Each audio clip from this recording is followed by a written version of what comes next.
got a brand new coaching candidate that has emerged for the Cleveland Browns. Per an ESPN report, they would be interested in this man. Welcome into the Browns Report, everybody. You're watching the show, and I am your host, Joey O'Donohue. And honestly, I'm going to get right into this rumor from ESPN because I think this would be a blockbuster if this happens here after next week. Jeremy Fowler of ESPN says, here's something funny. My sense is that McDaniel would be a candidate in Cleveland should the Dolphins move on and Cleveland's job opens. He still has some support in Miami. We will see if that's enough.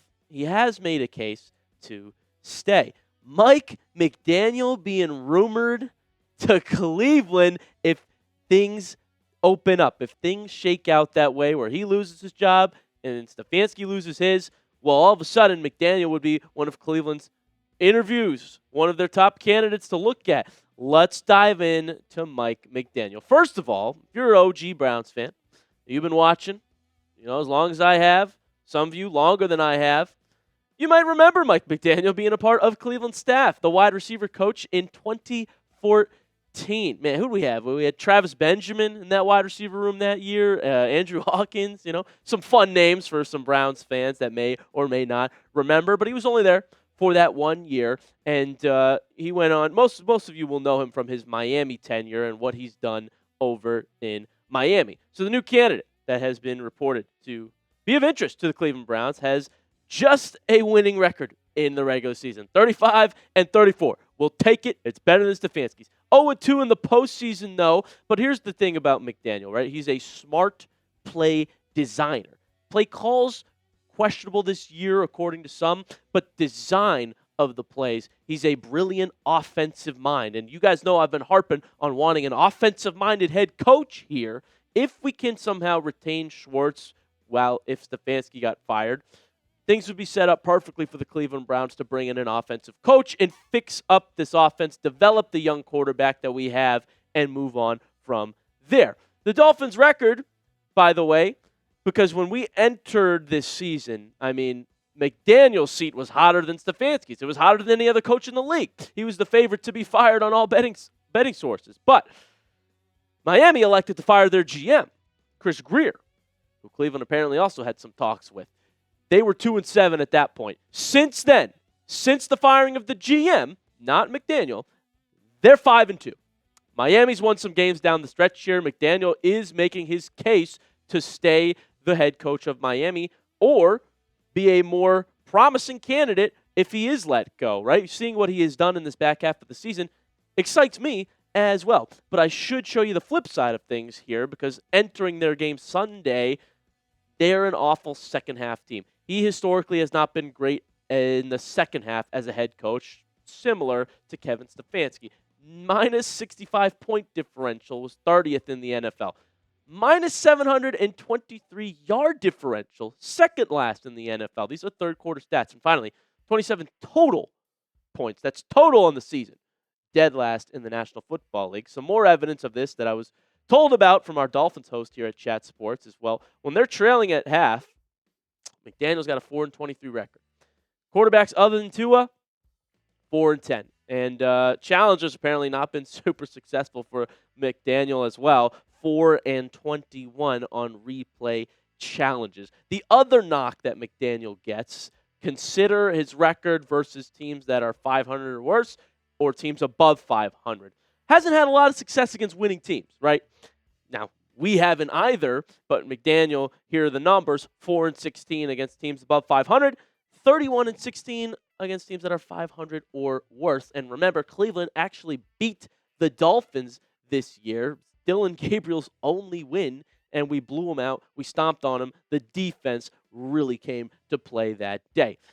But when I say that McDaniel is a smart offensive mind, a brilliant play designer, I think that's evidenced in a lot of things that do work, not only for Miami, but I would love to flash back to this moment here, Browns fans. And I don't even know if you guys will remember this one, but it crossed my mind when I was scripting this video, like, wait, I remember McDaniel being part of a Browns trick play in 2014.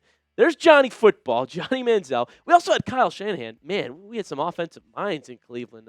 I don't understand how it never worked out. So They were arguing, pretending to talk to Manziel on the sideline, and then immediately Manziel books it down the field and catches a pass. It goes for over 30 yards. It got called back because of an illegal shift, but it was one of the smartest play calls. If you remember this moment, comment it down below. Otherwise, I'm happy to jog your memory here. But Johnny Football, man, we've had some days in Cleveland. No, but he was part of our staff, and that is the positive I would say to McDaniel. I honestly like him as a candidate, as a person. I think he's hilarious. If you listen to his press conferences, he has some of the funniest quotes that you'll ever hear from a head coach. He's likable. He's a player's coach. Like, the players like him. He's just real. You know, he's not like Stefanski up there giving us PR answers. No, he's funny. He taps into this. Like, I think he would bring a better vibe. He's hilarious. But does that mean he's a little unserious? Right? Could that also work to a fault as a head coach? I think you do kind of need that balance of Stefanski's a little bit too one way, and maybe McDaniel's a little bit too the other way. I think you need a perfect balance of someone that the players like, that can get along, players want to work for, but also business is business. You know, give me someone like a Dan Campbell, to be honest, is a perfect hybrid mix. Mike McDaniel has some notable coaching history. Not only is he the Miami Dolphins head coach and has been since 2022, but he was the offensive coordinator of the 49ers in 2021. That team made the playoffs. Like, he's been around the league for a long time in a lot of offensive positions, and that's why I do think that I'm in on interviewing Mike McDaniel if he becomes available. The caveat to this, I don't think he becomes available. I think it's very unlikely that he gets fired at this point now, since they have gone and flipped the script. They made the GM firing, and as I showed you, since then, they're 5-2. I think McDaniel has saved his job, and he's going to get another year in Miami. That's my feeling on this matter. If he were to get freed up, though, I'd love to bring him in. I think he should be one of our candidates, absolutely. It kind of has a similar situation as Stefanski does, the McDaniel-Stefanski vibe. Like, some people say the Dolphins don't have a quarterback, and Tua has not been good this year at all. They say the system's bad and McDaniel would flourish with better players. Other people say McDaniel is not the guy, and they need to get out of there, and Tua would be better with a different coach. I think Tua's lost it. I disagree with that. But you let me know in the comment section. Should the Browns hire Mike McDaniel? Type Y for yes, type N for no down below. Curious where the Browns fans stand on this matter. Give me a letter in the comment section. And we've got some more rumors to talk about here on the back half of the show, including trading Kevin Stefanski. We'll talk about it. This episode is brought to you by PrizePicks. Whether you're starting a new routine or making player picks for the first time, trying something new can be hard. But in life and on PrizePicks, it always feels good to be right. With high-pressure playoff matchups every weekend and elite hoops action almost every night, the action never stops. And PrizePicks lets you take control. I love this app, man. It's a lot of fun. I win money, and covering the Browns helps me know what picks to make. I know when to take less on Cleveland Browns players, but I've had a lot of success with the more on Shedeur. You guys know this. He's playing to prove something right now and has been racking up yards and touchdowns. New feature alert. PrizePicks now has early payouts. If your player gets off to a hot start, you now have the option to cash out those winnings before the game even finishes. Get in on the action. PrizePicks is now available in all 50 states, ladies and gentlemen, including California, Texas, Florida, and Georgia. I've got a lineup for the week, and it does include Chase Brown going for more than half a touchdown against Cleveland.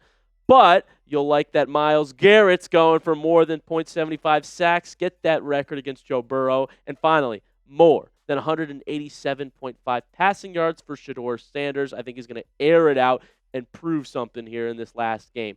Download the PrizePicks app today and use code CLNS to get $50 in lineups after you play your first $5 lineup. That is code CLNS to get $50 in lineups after you play your first $5 lineup. PrizePicks, it is good to be right. Jeremy Fowler adds this to his morning report. Trades of any kind are never off the table in Cleveland, but it'd be tricky trying to trade a coach who's 7-26 over the past 2 years. So this came up in Fowler's conversation with Graziano, the idea of trading Kevin Stefanski next year because remember, he's still under contract for a couple years. And you know what I say to that? Trading Stefanski would be ideal. That's the dream scenario. I didn't think it'd be possible, but the fact of the matter is, all these reports are saying Stefanski would get another job right away. Another team would hire him immediately. If they want him so bad, take him. Literally. We'll take any draft pick for him because we're talking about firing him straight up now. If you traded him, you'd get something back for Stefanski.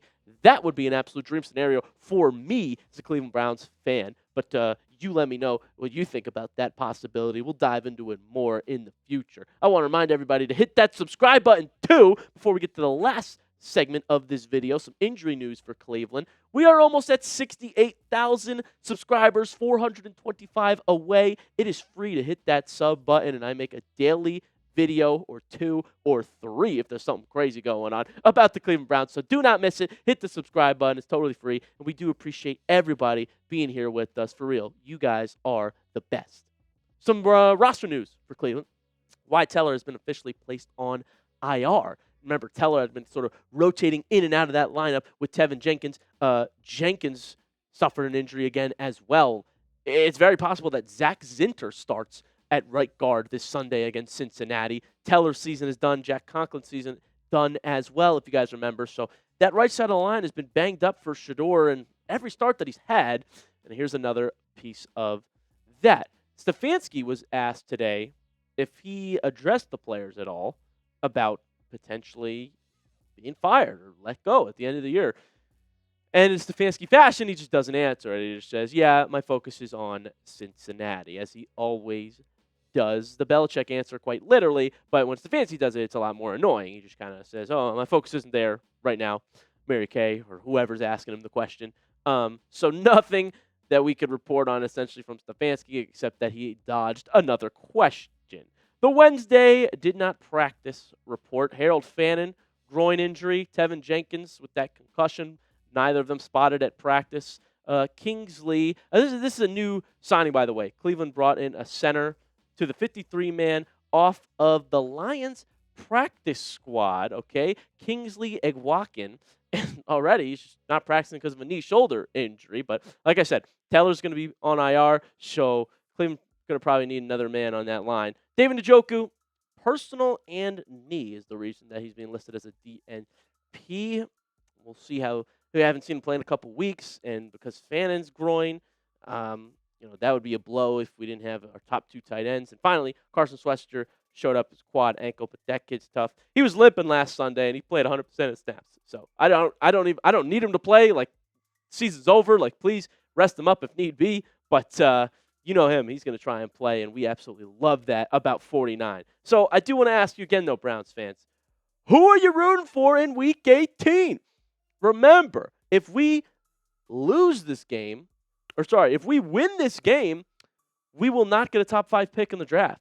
But I'm seeing most of my comment section say, I don't care about that. I want to end with the win, get some momentum, and I'll tell you what, it would be awesome to be able to say the Browns are undefeated in 2026 if we win this Sunday. All right? So you've convinced me a culture win would be incredible. But my ideal scenario, to be honest with you, is that Shedeur plays great, Miles gets the sack record, and then we lose so that Stefanski gets fired and we get a top 5 draft pick. Come on, you got to give me that, right? But let me know who you're rooting for in the comment section. And hit that subscribe button as always. Like I said, daily free Browns videos. I really do appreciate you guys being here with me on this lovely Wednesday afternoon. And we will have more Browns videos coming for you in the next few days. So get ready, turn those notifications on, and hit subscribe. Appreciate you all, and we'll see you next time.